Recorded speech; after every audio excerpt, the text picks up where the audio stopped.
Police have finally charged a man in connection to the murder of Tupac Shakur in 1996. I think he was only 25 years old, and what he was able to achieve in that time, none of us can compare. It felt like there was a cover-up and that we would never find out the truth because so many people were involved in this. They blame P. Diddy. Y'all are not going to believe this, but Paca Shancombs was just sentenced to life in prison, CH.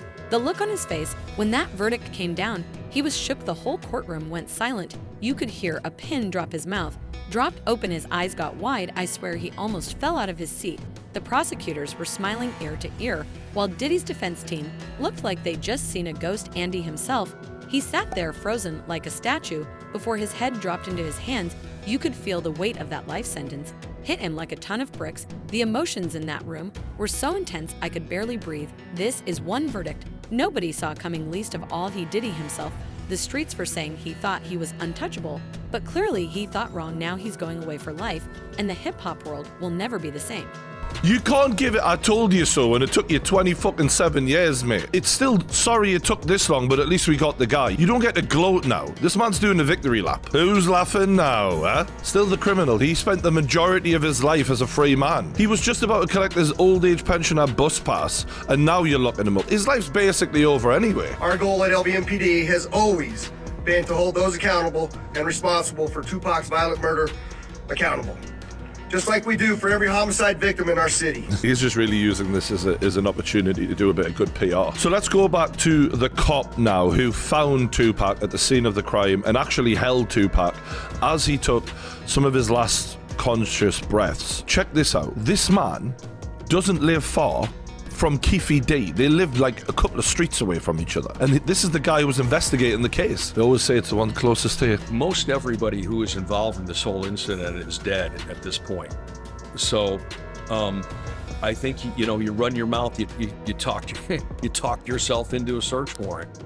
Maybe you've even talked yourself into a murder charge. We don't know that yet. We do now because he has been charged with murder and they have found bullets in the house. Bullets that potentially could link him to the murder. It's unlikely after 27 years that they'd be the same bullets, but apparently they potentially are from a similar gun and they're going to obviously run those checks. The reason this gets even more interesting now is because of who Keffe D is linked to. There was always speculation that P. Diddy was the one who was ordering the hit on Tupac because they'd had long-standing beef. Tupac was talking mad shit about him, and also P. Diddy publicly had put a warrant out for a death row chain that they all used to wear. He put money out saying, if you bring me one of those, I'm going to give you whatever it was. And you don't get chains like that peacefully, yeah? So he'd already made threats in that way. And the problem for P. Diddy is Keffe D has publicly spoken about looking after P. Diddy. Diddy, all the look on Diddy's face when that judge read out life in prison. I ain't never seen a man's soul leave his body so fast. His eyes went wide as saucers, like he couldn't believe what he was hearing. The color drained from his face quicker than a white tea in hot bleach did is usually the picture of cool, cold, and collected. But in that moment, Baby, who rattled the courtroom, was so quiet you could hear Diddy's heart pounding out of his chest. He gripped the edge of that table like it was a life raft, and he was lost at sea. His knuckles turned white from squeezing so hard. And when the reality of that sentence finally sank and Diddy slumped back in his chair, his head falling into his hands, you could see his shoulders shaking like the weight of the world just crashed down on him. Now you all know Diddy ain't the type to show weakness, but even the toughest gangster would crumble in the face of Ave sentence. Witnesses say they heard him mutter under his breath, "This can't be happening, this can't be real." This voice cracked with emotion, a far cry from the confident Diddy we all know. You could indict a ham sandwich, but the Southern District of New York has a 98.2 conviction rate. All right, for those who don't know, if you got 100 people, only 1.28 or something like that, 1.8, only 1.8 has won against them. So now, what they do, they already got the witnesses, they already got the people, because let me just say something. With the sex trafficking thing, it only takes one witness to convince the jury. One witness. And we know who that witness is going to be. Cassie. She filed a civil suit against him. So it only takes one, in the sex trafficking charge, it only takes one witness.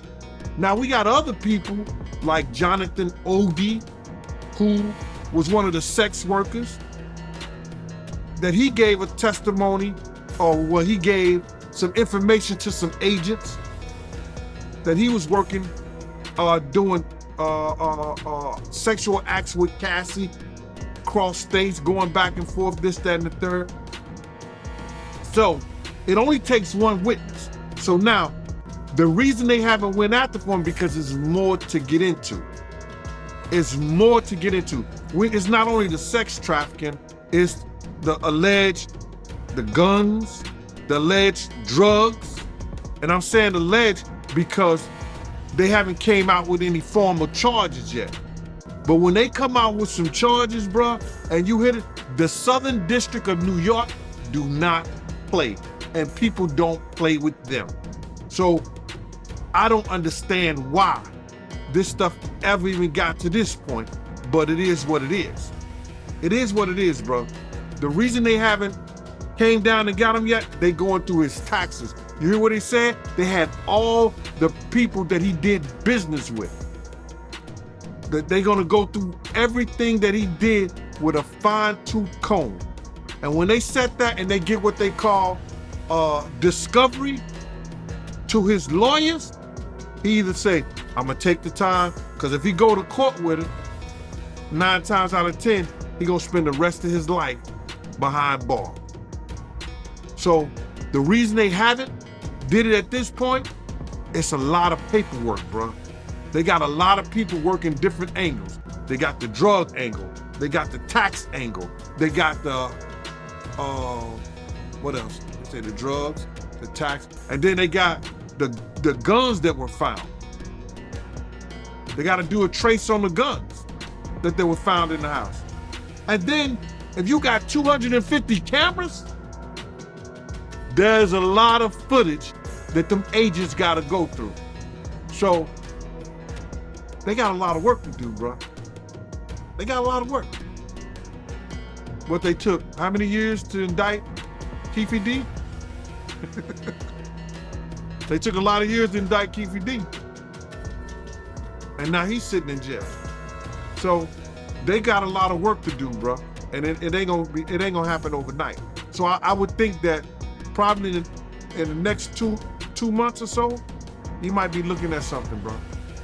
As the guards moved in to take him away, Diddy looked up, his eyes glistening with untears. He scanned the courtroom, maybe searching for a friendly face, some kind of support. But all he found were stunned expressions and pinning looks. In that moment, you can see the gravity of this situation truly hit him. The man who once had the world at his feet was now facing a lifetime behind bars. As Diddy was led out of the courtroom, his head hung low, his usual swagger nowhere to be seen. The hip poop mobile looked utterly defeated, a shell of his former self. It was a sight none of us ever thought we TP Diddy powerless in the face of the law. But hold up, you all know Diddy ain't going down. Without a fight, you can bet his legal team is already cooking up an appeal strategy. The question on everyone's mind now is what's next for Penny. Will he be able to buy Bound back from this, or is his empire about to crumble? And you said that Diddy, he got over 250 cameras? He had over 200, they found over 250 cameras in his house, man. Damn. Allegedly, that's what they were saying. So you do believe that Diddy is going to prison? Oh, he going to jail, bro. And yo, and I don't wish jail on nobody, on the for real. I don't wish jail on nobody. You understand? But they already got their star witness. And you only, for one charge for the sex trafficking, you only need one witness. One witness. That's crazy. I don't believe R. Kelly, you see what they did to R. Kelly? He went to jail for sex trafficking. He was dating those girls. Those girls was living at his house. Those girls was going back and forth with him with him. How the hell did he get sex trafficking? And Diddy don't. Based on Cassie paperwork. Do you think Diddy would chase some people down with him if he get arrested? Oh my man, come on. his daddy was a rat. Hold on, let me just, I know this ain't got nothing to do with art, but I'm gonna tell his story. It was this gangster, right? He said, when you go there, kill the father and kill his son. And the guy said, his son is only a baby, 4 years old. He said, his father was a rat and he gonna grow up to be a rat too. It ain't no way that he gonna go down, you understand, and not take nobody with him. His father was murdered because he ratted out his team that he was working for. So you think he not gonna rat? Like father, like son, brother. That's what I believe. Wow, man, I didn't know that. So Diddy dad was a rat? My man, I had a conversation with New York Freddie. Omar took me to a meeting because New York Freddie wanted to talk to me. He said, yo, I've been trying to get in touch with Russell Simmons and I've been trying to get in tough touch with Puff because I wanted to tell him the true story about his father. You understand? I said, yeah. And now this is New York Freddie, one of the biggest gangsters in Harlem. Puff's father used to work for his team. He was brought in by one of his best friends. So he's telling me the story how Russell Simmons used to work for him. You understand? He said, Russell Simmons used to take my laundry, you know, to the cleaners and everything. He said, I had a glass table with $1 million in my office. I had $1 million in a glass table, you know what I'm saying? Of $100 bills in a glass table. I said, yeah. He's telling me his whole stuff. He said, Russell Simmons used to work for me because I was starting a record label back then. I said, okay. And if you look up New York Freddie Myers, you can see when he was picked up with a whole lot of, he had stacks of money in his house in the basement in Mount Vernon. So he said to me, he said, yo, we had cops on the payroll. He gave a cop, one of the cops brought information. He had the paperwork and he had Puff father take confession. He gave him $10,000 extra for it, right? Puff father told on their operation. New York Freddie told the guy who brought Puff father into his crew, you gotta handle it. I want to handle it. So then he said, I wanted handled. So now the dude handled the situation. Puff father was driving the cab. He met him on Central Park West and did what he did. And so I said to New York Freddie, I said, yeah? He said, and the guy who killed him was carrying the casket, crying the hardest at the funeral.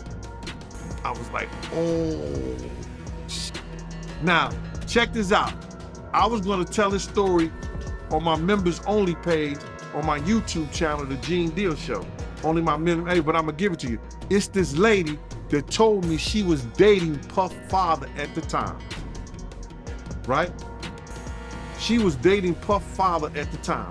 She said she was waiting on him because they were supposed to be going out to Smalls Paul.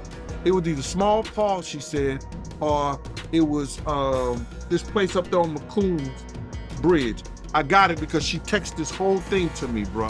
It's crazy how she texted me this whole story. She said that she never knew why Puff's father was killed. He said the word got through Harlem that he was murdered.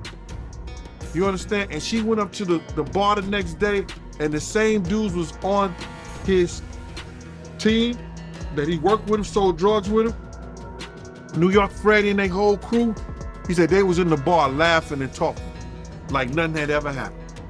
She said, thank you, Gene, for telling me that story about New York Freddie and Diddy father, because now I know what happened to him. So Melvin Combs was a rat. And these guys, this came from a gangster himself, you understand, who said he had police on the payroll. Diddy whole world is about to turn upside down now that he's facing life behind bars. The question on everyone's mind is what's next for the hip-hop mogul. Well, buckle up, because the road ahead is looking bumpier than a ride in a hoopie on a dirt road. First things first, Diddy's high-powered legal team is already cooking up an appeal strategy. They're going to be working overtime, burning the midnight oil to find any loophole technicality or get out of jail free card they can. But let's keep it real, overturning a life sentence ain't easy, even for a man with B's resources. In the meantime, Day's going to have to trade in his designer Freds for a prison jumpsuit. He'll be swapping his lavish lifestyle for a 6x8 cell, shared with a cellmate who probably ain't going to be impressed by his platinum records. Gone are the days of private jets and VIP parties. Now it's all about commas, snacks, and collect calls, but it ain't just Diddy's personal life that's going to take a hit. His empire built on music, fashion, and entertainment is about to face its biggest challenge yet, with the boss man locked up who's going to keep the ship afloat. Diddy's team is going to have to step up big time to keep his brands and businesses from crumbling. And let's not forget about the music, that he's been a fork in the rap game for decades, but a life sentence puts a serious damper on his career. Will he be able to record from behind bars? Will this label stand by him or cut him loose? These are the questions that are going to keep the industry buzzing. You know what I know, 50? I know 50. And I know you. You understand? If I gotta put my house up, if I gotta put my car, my jewelry, I'm putting my shit up on 50. I'm not gonna put it on you. I'm just telling you what I know. 50 hit that nigga so hard, man. He won't wake up to the middle of next week. He gets on here and he wanna defend Diddy, defend him. You might be on some of them tapes. 9 times out of 10, you good at making tapes. You know the tapes that you made before in the past that made the internet. I'm not gonna speak on that, Mighty, not at all. You understand? Because he's got a young lady that's doing her thing in it and she don't need to be spoken on. But, you know, everybody who knows what I'm talking about, they know the tapes that made the internet with Stevie J before.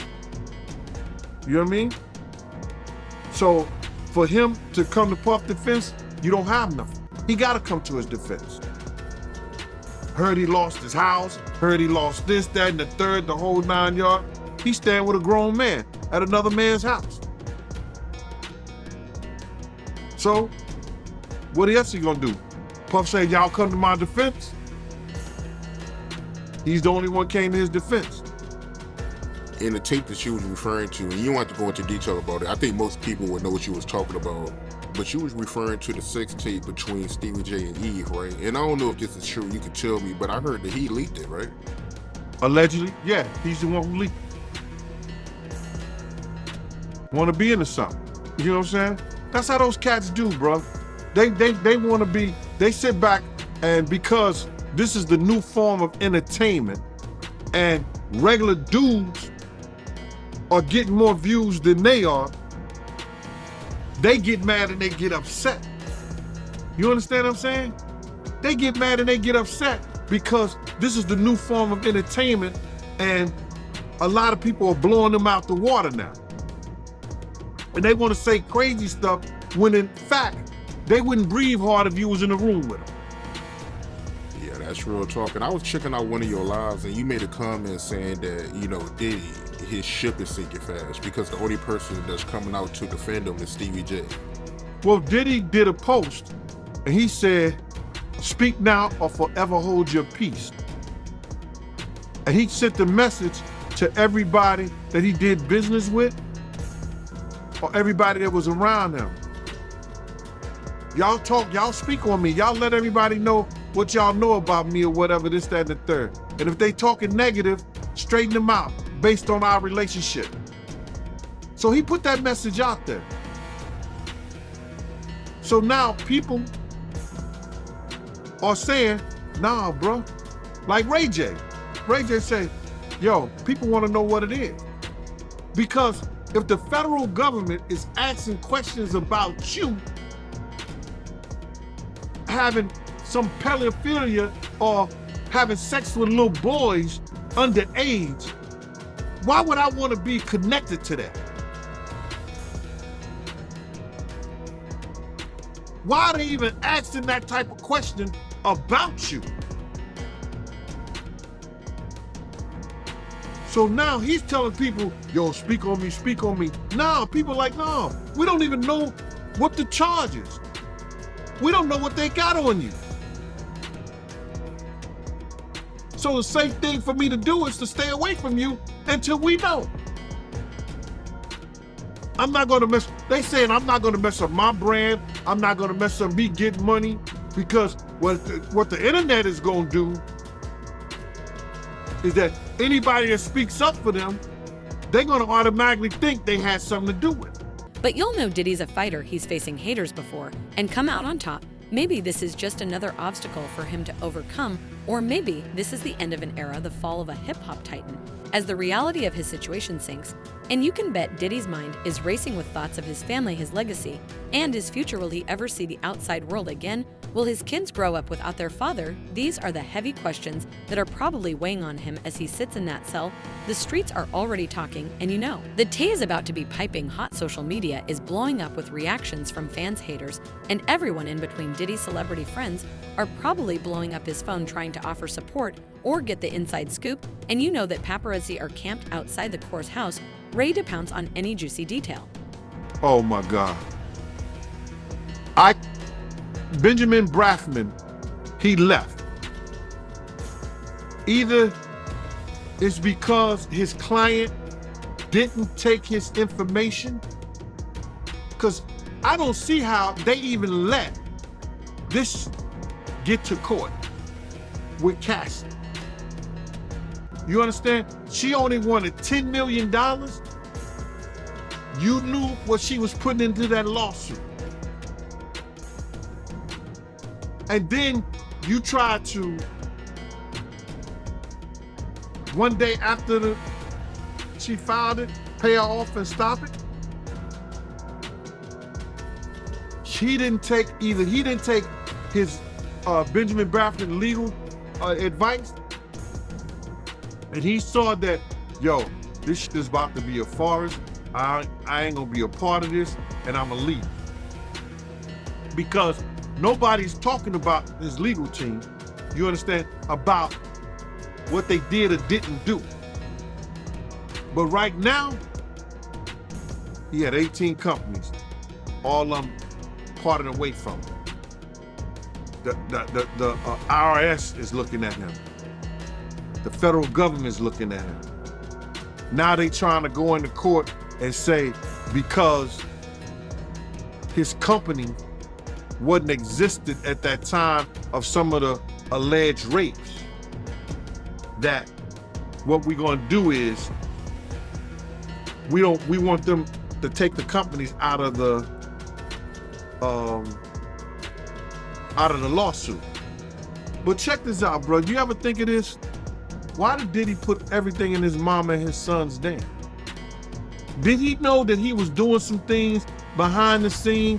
Or did he know that some things was going on in his life that may bring it to this point where people be trying to sue him? But everything is in Justin's name and everything is his mama's name? Did he know that? Because when you're a grown man, you want to own some things. You understand? You want to own some things. You want to have companies in your name, companies in this, that, and the third. But he put it in his mom and his son's name?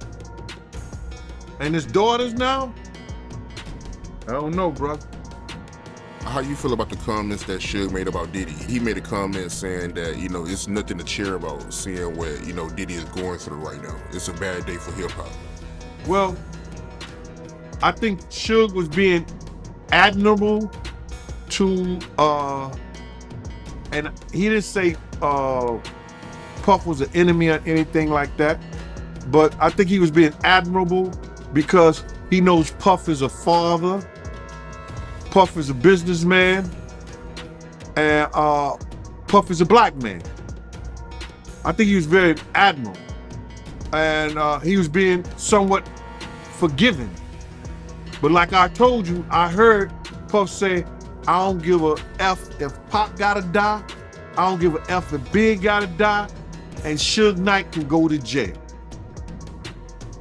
And I said this before, that could have been some self-fulfilling prophecy he had? I don't know. Or it could have been something that he heard from the handlers or the people above him. I don't know. But I do know it came out of his mouth. You understand what I'm saying? I do know it came out of his mouth. And for Suge to be that admirable, you know, and speak kind of him, he's more forgiving than I could ever be. That forgiveness is, you go to your God, you go to Jesus for that. You understand? And I'm not saying Puff put him in jail or had anything to do with him going to jail or anything like that. But the atmosphere that both of them created at that time may have caused both of their demise today. So I don't have too much to say about it, but I think I said enough. But what do you personally think Diddy meant by that when he made them comments about Big and Pop? Well, I knew he was mad and upset because we had just ran from Pac and Suge and from Soul Train. So I know it was out of anger because he kept on saying, I'm tired of this shit. I'm tired of this shit. You understand? I'm tired of living my life like this. You understand what I'm saying? So I know it was out of frustration. It was out of anger. So I was at a shock because when he walked up the steps after he said it, my man looked at me and he said, yo, he said Big. He didn't say nothing about Pac. He didn't say nothing about Suge. He said, yo, that nigga said Big. And I was like, you're right, he did say Big. Girl, the tea is piping hot and the streets are buzzing with reactions to Diddy's life sentence. It's like the whole world stopped spinning for a minute with, and the news broke social media is blowing up faster than a fireworks stand on the 4th of July everybody. And their mama got something to say about this bombshell. Twitter is on fire with hashtags like hashtags free Diddy or else, and hashtag Diddy fans are rallying behind their fallen hero, posting throwback pics and quoting his most iconic lyrics. They sing things like ain't no way Diddy going out like this, and the king will rise again ch. The loyalty is real, but you know the haters are out in full force too. They're celebrating like it's New Year's Eve, talking about karma finally caught up with him, and guest money can't buy everything. The memes are flying faster than a 2 and a hurricane. It's a straight up savage fest out here. Let me just say this to you. It's not one victim in the complaint. And I've been on Art of Dialogue. I got over 10 interviews on Art of Dialogue probably. I probably got over 10 interviews with you, Mike. More than that, actually. All right. But there's not one individual that ever came and said, this guy I seen on YouTube was the one who held the door. This guy I seen on YouTube is the one who helped Puff do anything. Like Suge Knight said, and thank you for that, Suge. Suge Knight said, this was not the Puffy we know back then. All this came when he started moving out to California, when he moved out to California and started dealing with certain people, getting record deals, 10 million here. Yo, he got a record deal for $10 million and flopped and came back and got another record deal and then turned in an album for $10 million and it flopped. Why? Why? That's the nature of what he was doing because he was willing to go through those doors that people like Christopher Williams wasn't going through. Everybody heard the story. Everybody just ain't willing to talk about it. And if it ain't, that's their choice. But for these people who sit up there and run their mouth and talk about what I should do or I should go to jail, they just making that stuff up for content because they don't have no stories. They didn't live the life I didn't live. They wasn't there. They wasn't around. People didn't come to them and ask them to do certain things. You understand what I'm saying? So they mad. They upset that the Art of Dialogue didn't made Fox. The Art of Dialogue didn't made TMZ. The Art of Dialogue didn't made what was that other news program? Nightline, all these different things. They upset. No, get your content up. So it don't matter. I'm good. Name when I ever said I saw him do something. I told you I went to the hospital. Yeah, I see Kim's faces boo. You understand? She in the hospital with her man. He about to, he bleeding, profusely. Profusely. He bleeding crazy from his wrist with a t-shirt wrapped around it because she took a corkscrew and said, yo, you hit me again. I wasn't there. I was told to go to the hospital to bodyguard him. You understand what I'm saying? I told people when him and Kim was in the room, he doing that play fight and shit like that, and she come out, I was like, yo, you all right? She said, I'm good. And she'll stay out the room for a little while, then she'll go back in. But I'm never gonna see him or nobody else. I ain't never been that type of dude. You're not gonna abuse no kids around me. You're not gonna abuse no women around me. And that's point blank. So they can say what they wanna say, bro. You know what it is? It gives them content to talk about, to make up shit. Well, if this happened, if that happened. If ands and buts with candies and nuts, Christmas would be every day. But it's not, brother. You know what I mean? Yeah, that's real talk. Great response too, by the way. Tell me about the time that you took 2 females to Mike Tyson. You want to know that story? Celebrity reactions are rolling in like waves on South Beach. Jay-Z and KI everybody who anybody is weighing in. Nicki Minaj tweeted sending love and light to my brother Diddy during this difficult time. 50 Cent posted a pic of him and Diddy back in the day with the captions, "Stay strong, King. We got your back." Even Oprah had to put her the sentence saying, "My heart goes up to Sean and his family." But it ain't just the Alice speaking up. Did he say once his ride or dies, they're the ones hitting different? His ex Cassie posted a throwback pic of them together saying, "I know the real you, and this isn't the end of your story." His son Christian Combs aka King Coles shared a heartfelt message promising to hold it down for the fam. While Pops is away, the Bad Boy family is in full support mode to May's Lil Kim. The whole crew is rallying around their leader. They're posting tributes, sharing memories, and vowing to keep the Bad Boy legacy alive, no matter what. It's a real family affair up in here.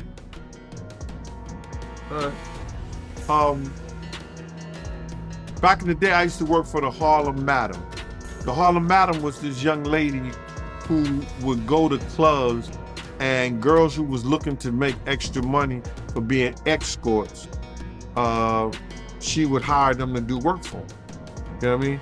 So this one particular time, I had actually, when KG from Naughty by Nature brother had came home from college, and y'all know what college I'm talking about, I took a few girls to his party. You understand? So the same woman that I worked for, she had to take, 2 girls had to go to Mike Tyson on 57th Street. Mike Tyson had a condominium down, I think it was 57th Street. And I took the 2 girls down there. This was a long time. This was in the 90s, early part, the mid 90s or something like that, when Mike Tyson was the man. So I wanted them to, you know, I had this Tyson shirt in my truck and I wanted them to sign it, but I was like, yo, that shit would be perfect. But amidst all the noise, you know who we ain't heard from? The man himself, Diddy. He's been radio silent since the sentencing, probably trying to wrap his head around this new reality. But knowing Diddy, he's already plotting his comeback. You can't keep a bad boy down for long. The streets are saying this is just a temporary setback for the K of hip-hop tidies, a survivor, a hustler, a force of nature. He's beaten the odds before, and he'll do it again. Ain't no prison self can hold SCK's spirit. You feel me, girl? The future of Diddy is the question on everybody's lips right now, with a life sentence hanging over his head. What's next for the bad boy mogul? The streets are saying this could be the end of an era, But you all know Diddy's a survivor. He's faced adversity before and come out on top, so don't him out just yet. He said that's when Diddy stood up. Because Diddy didn't want to talk to him at first. But when he said that, he said Diddy was responsive now. I was checking out one of your lives, right? And you made a comment and you said that you rather be poor than be Diddy rich. Can you elaborate on that? Bruh, I told this to this one guy the other day. I'd rather have a slow nickel than a fast dollar any day. My slow nickel put bread on my table. My slow nickel pays my mortgage. My slow nickel brings me home to my family. My slow nickel builds a community. We see what the fast dollar does. Being Diddy rich takes a guy that once name was Puffy, that after every tragedy he had in his life, he had to change his name. Puffy, Puff Daddy, Diddy, Brother Love, Love.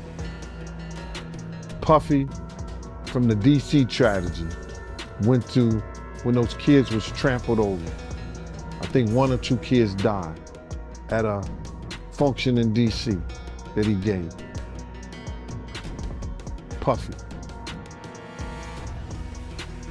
City College. Some folks are already speculating about how this verdict could shape the music industry, while other rappers start watching their step, knowing that even the mighty can fall, or will it be business as usual in the hip-hop world? Only time will tell. One thing's for sure, Diddy's empire is going to face some challenges, but he's built a strong team around him, so maybe they'll be able to keep the ship afloat while the boss is away. And who knows, maybe this experience will inspire some fire new music from the Bad Boy crew. At the end of the day, Diddy's fate is in the hands of the legal system now, but his legacy is impact on the game. That's something that can't be locked up. Love him or hate him, you can't deny the mayor's made on hip-hop culture.